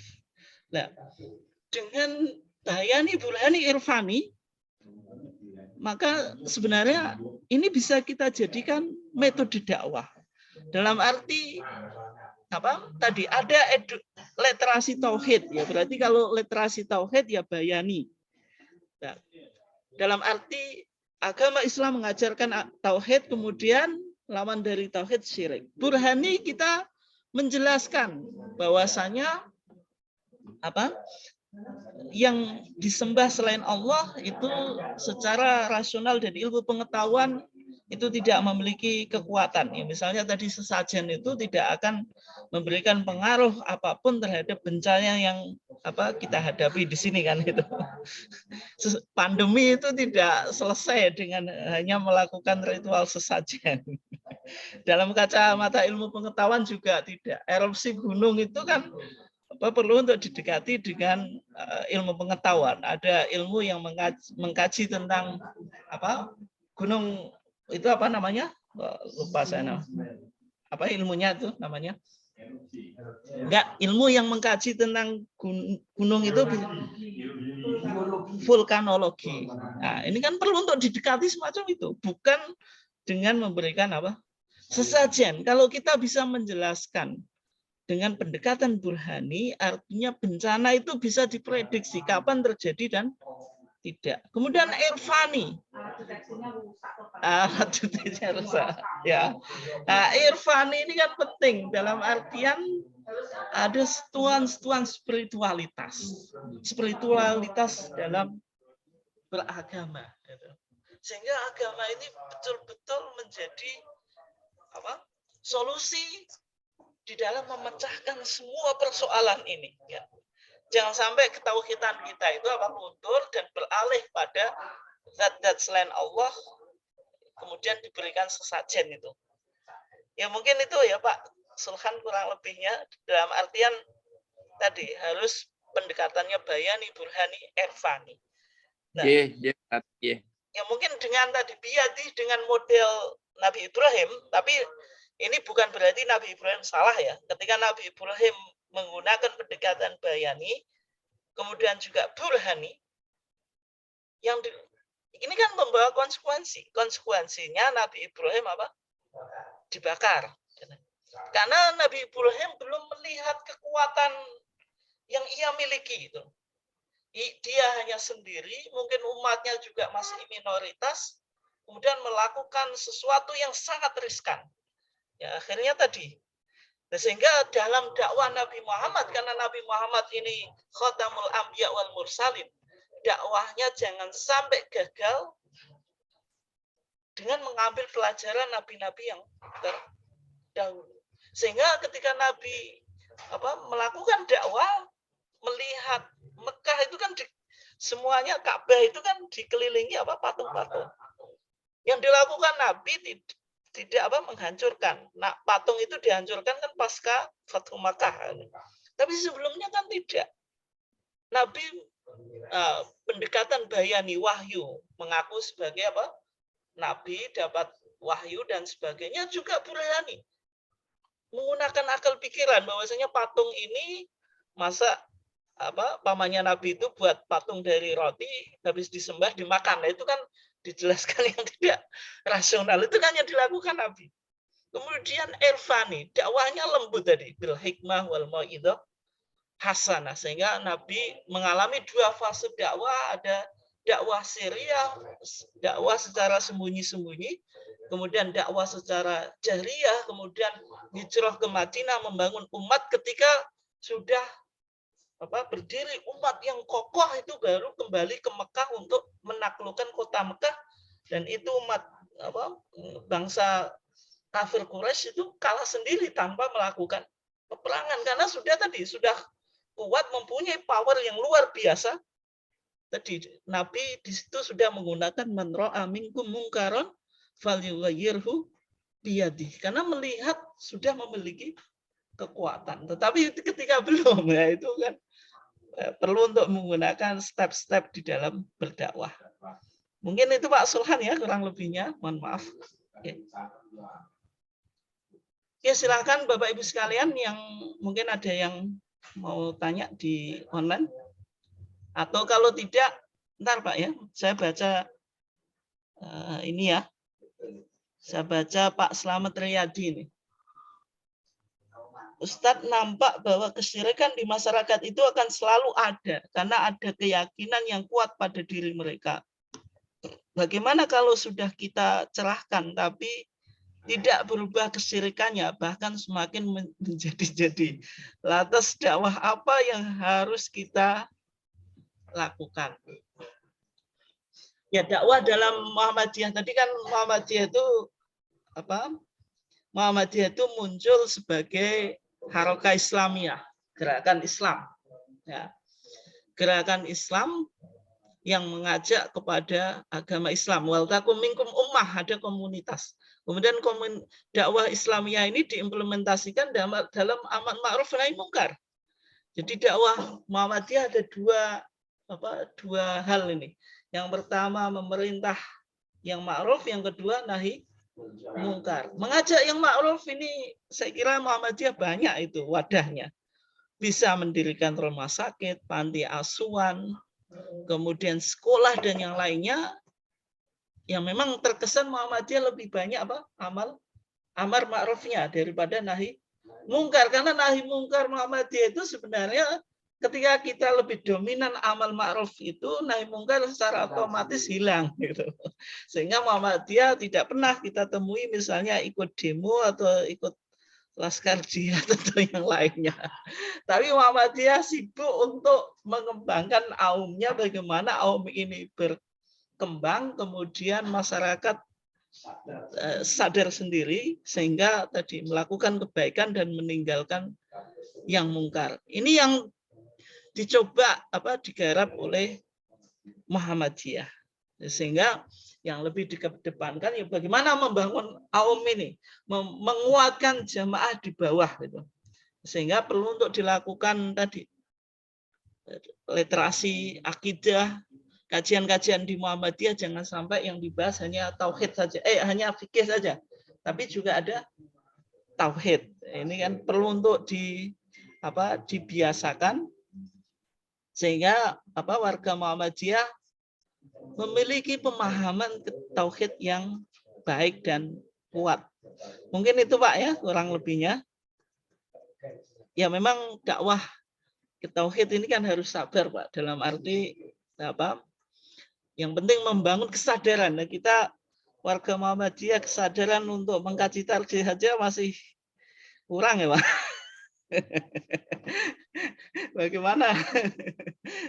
Sehingga tadi kita bisa kembali kepada tarjih. Dengan memahami tarjih, ya insya Allah kesyirikan itu mulai hilang dan tidak dilakukan oleh Muhammadiyah. Karena warga Muhammadiyah sudah sadar bahwasanya penyakit akidah itu diistilahkan dengan TBCS. Oke, mungkin itu Pak ya kurang lebihnya. Ya silakan Pak. Yang offline, Waalaikumsalam. Ini ada 4 pertanyaan mungkin tapi jawabannya yang pendek-pendek saja. Iya. Saya yakin bahwa Ustaz menjawabnya mesti dasarnya ada dasarnya.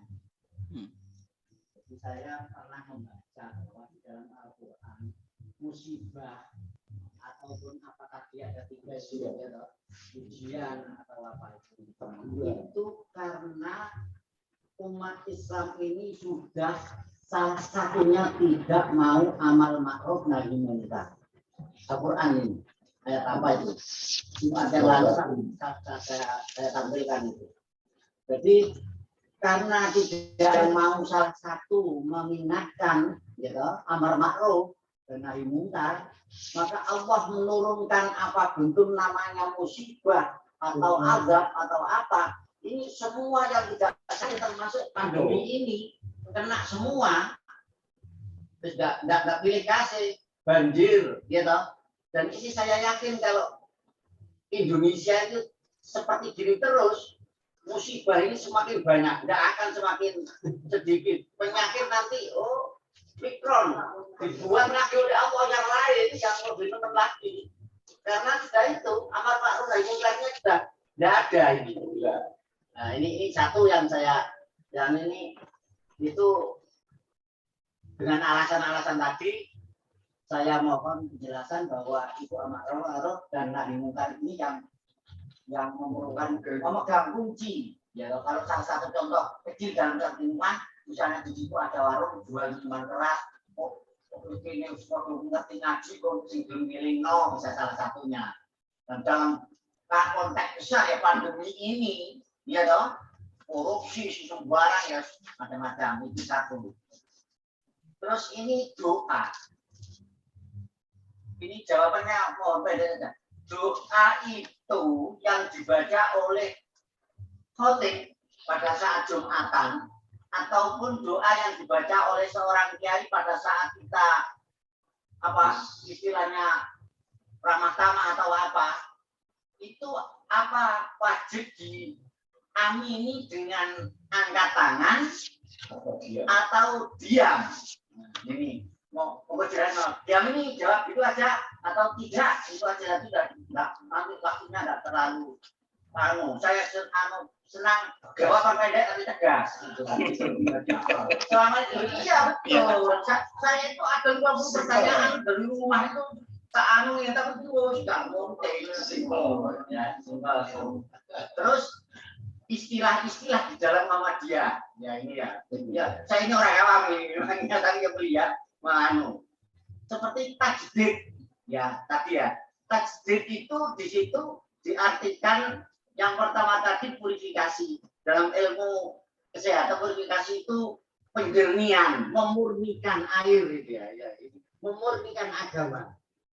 Yang satu inovasi gitu ya.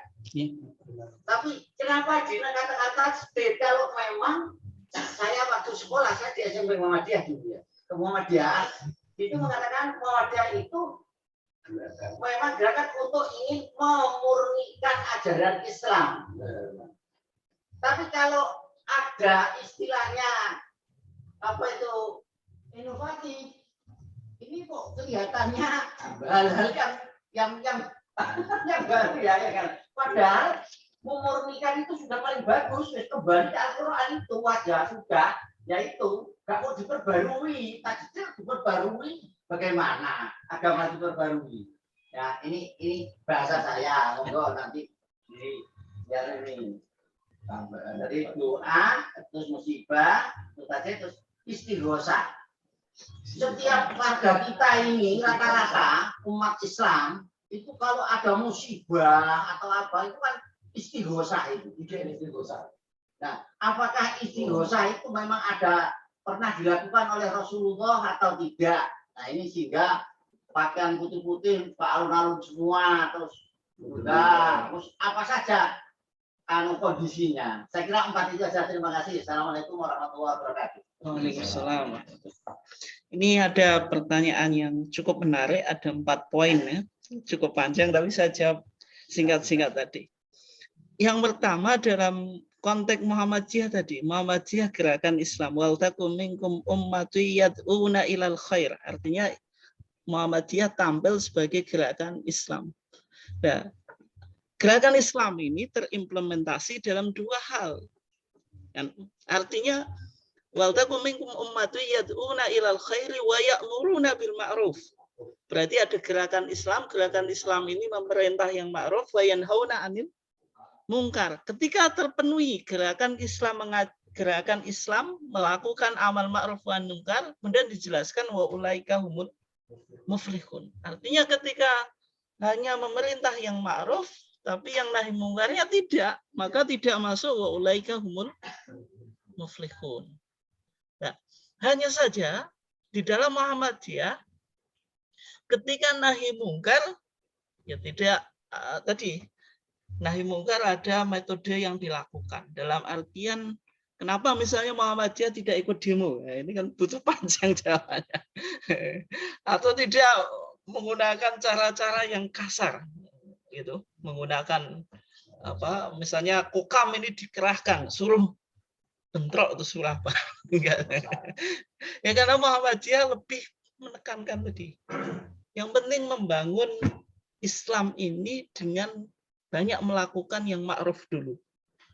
Ketika kita sudah kuat di dalam ma'ruf, maka orang melakukan maksiat itu malu sendiri.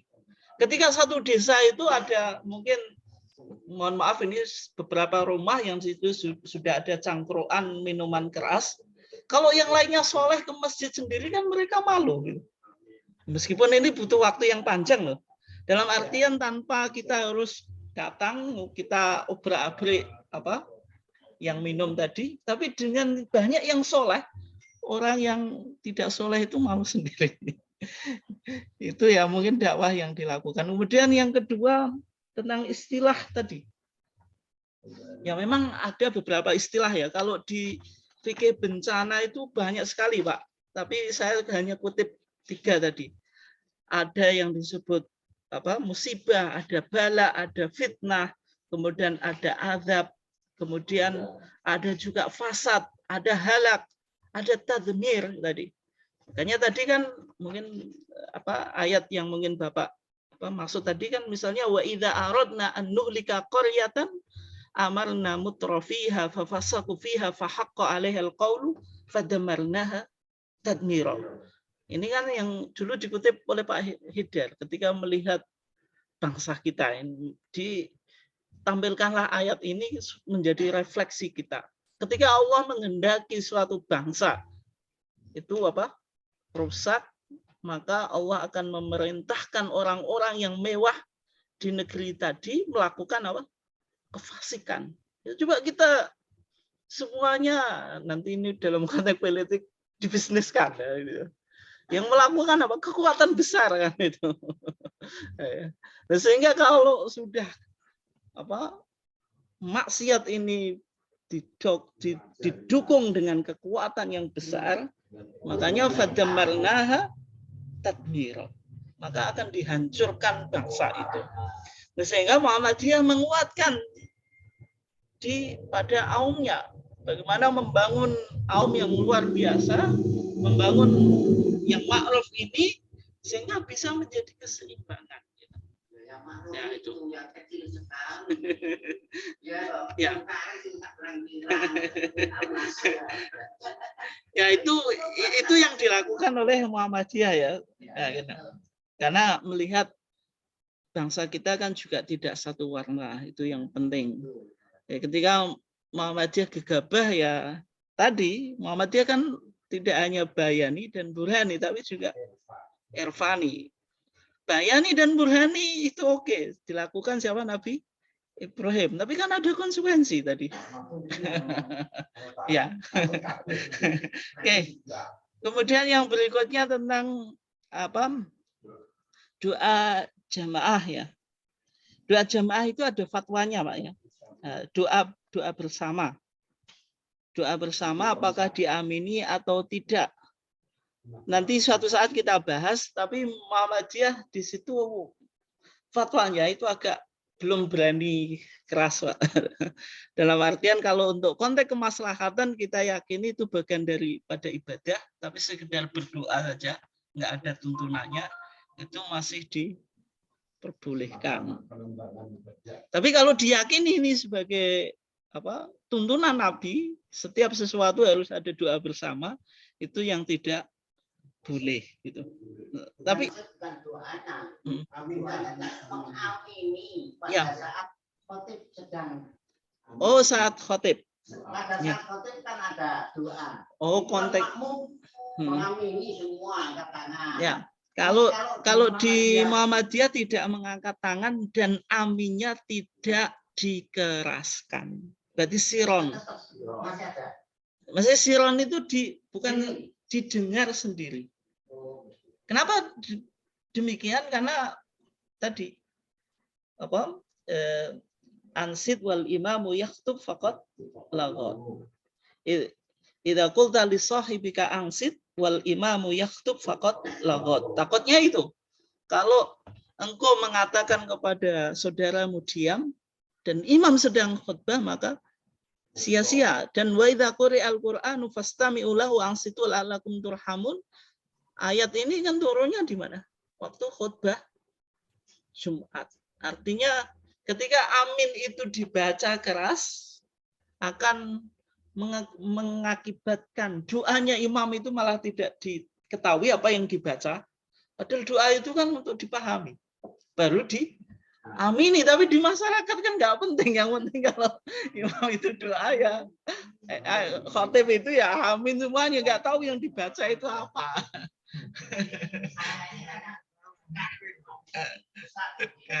Saya kan Ya. Tempatnya begitu, nggak ada satupun yang dari jemaah kita itu yang baik mengajar guru saya yang muridnya Kiai siapa itu, atau itu ulama siapa ya, yang pertama itu yang berdiri itu ya Wahab Hasbuh itu murid pertamanya itu, tapi ya itu tidak pernah mengajarkan bahwa setiap ada amin itu enggak ada, diam saja. Tidak harus mengatakan amin dalam artian siri ya enggak. Ya. Nah, terus itu tadi wa idza quri al-Qur'an fastami'u itu kan turunnya pada saat Rasulullah sedang membaca. Belakang ini ribut-ribut membaca kan gitu toh.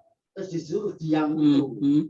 Sehingga saya pada saat mempelajari apa itu tuntunan Muhammadiyah yang beberapa tidak ngerti guru saya itu ngajar, itu tidak perlu makmum membaca Fatihah apabila imam sudah membaca Fatihah, karena Fatihahnya makmum ditanggung imam. Itu saya sudah mulai itu. Tetapi guru saya mau lagi, oh itu salah, ojo. Soalnya la sholatan malam yaqra bi Fatihatil kitab. Tidak disebut sholat kalau tidak membaca, terus maca nih di dalam siri ya, itu. Ya.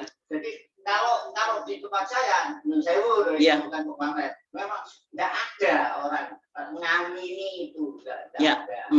Nah di sini kan malah itu ada al-situ wasba'u, ada gitu sekarang pakai tongkat ke dalam tempat saya itu. Sekarang ini. Ya, terima kasih ya. Intinya di Muhammadiyah itu berkembang, Pak. Jadi fatwa-fatwa tarjih itu juga nggak berkembang dalam artian, jadi kajian saya kan mengacu pada data. Ya misalnya tadi tentang amin itu sudah difatwakan, nanti bisa dilihat di TJA gitu. Intinya di situ ada anjuran mengaminkan khotib, tetapi tidak dengan dahar.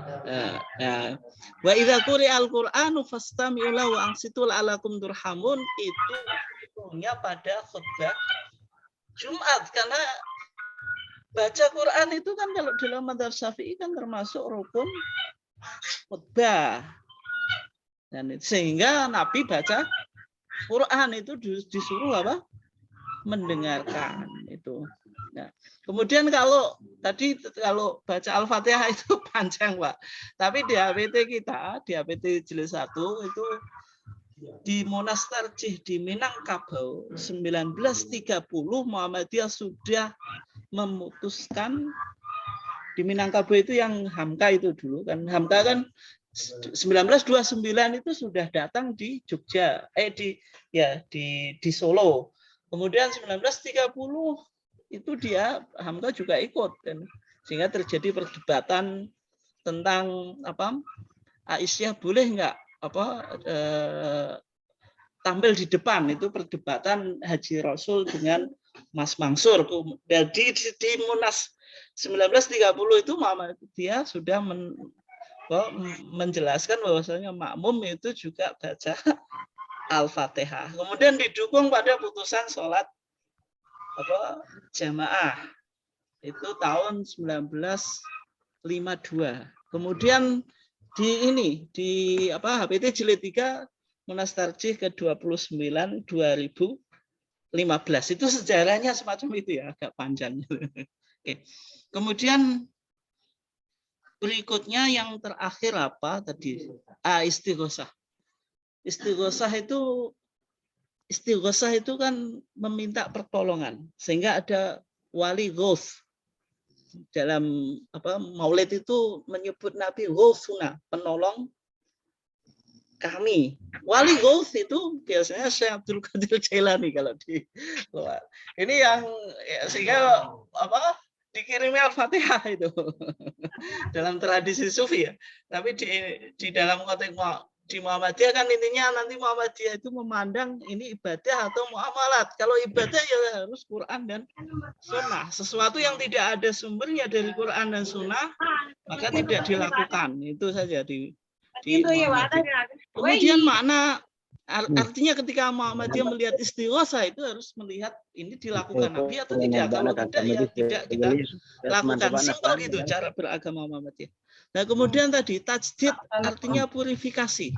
Purifikasi itu kan to purify atau purifying itu kan membersihkan. Makanya kalau the word to purifying itu air yang murni. Enggak maksudnya apa? Maksudnya tajdid itu Muhammadiyah akan kembali pada Quran dan Sunnah. Kalau kembali pada Quran dan Sunnah itu istilahnya arujuk. Dan nanti ada guyonan juga. Muhammadiyah kok rujuk? Kapan mentalaknya? Berarti Muhammadiyah pernah mentalak Quran dan Sunnah. Kemudian agama itu sudah bersih. Agama itu sudah bersih, tidak ada inovasi. Ngapain dibersihin?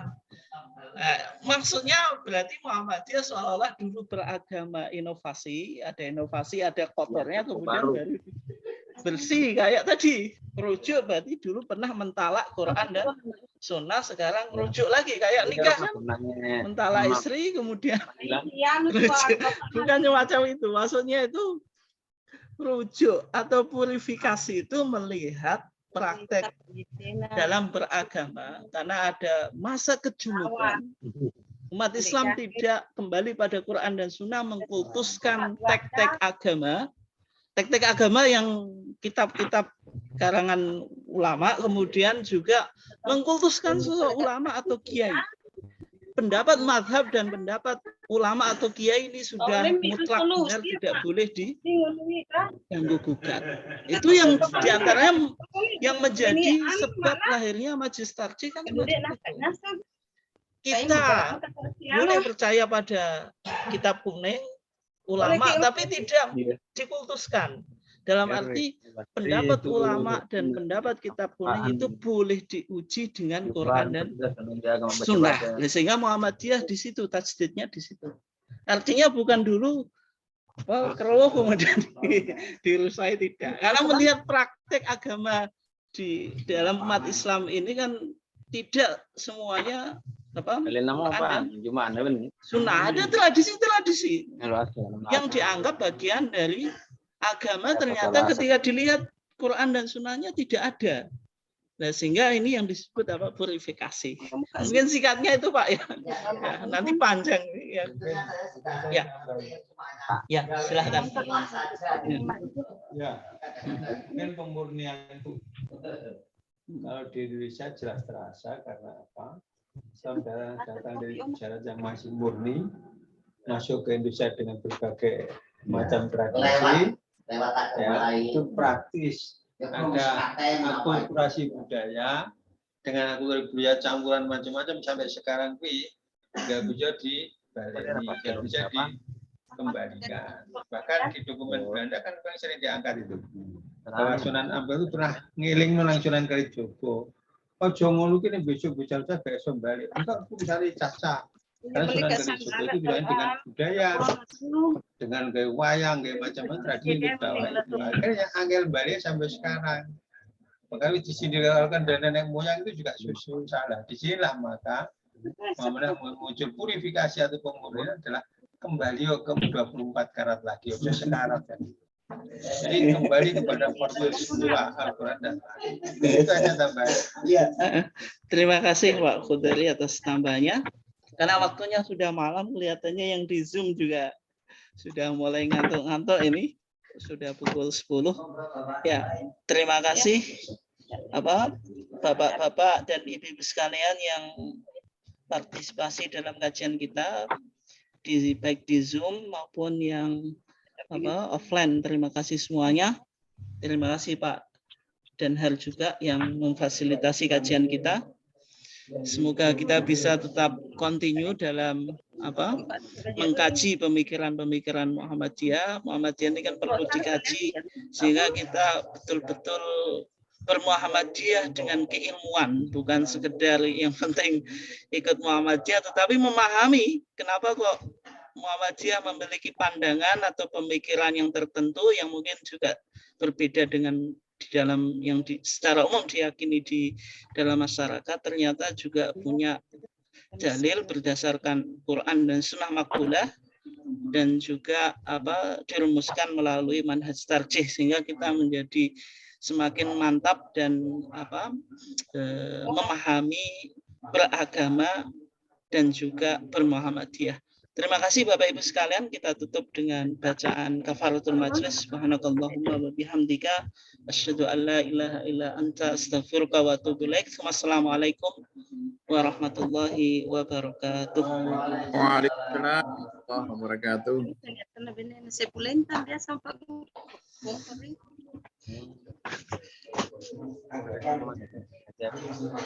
Ya. Apanya? Ya, mudah-mudahan betul, Pak. Tapi kan kita beragama itu kan berkembang tuh Pak, ilmu itu. Jangan sampai kita mendek pada kiai dulu. Ya, terima kasih Bapak Ibu sekalian, izin live meeting for all ya.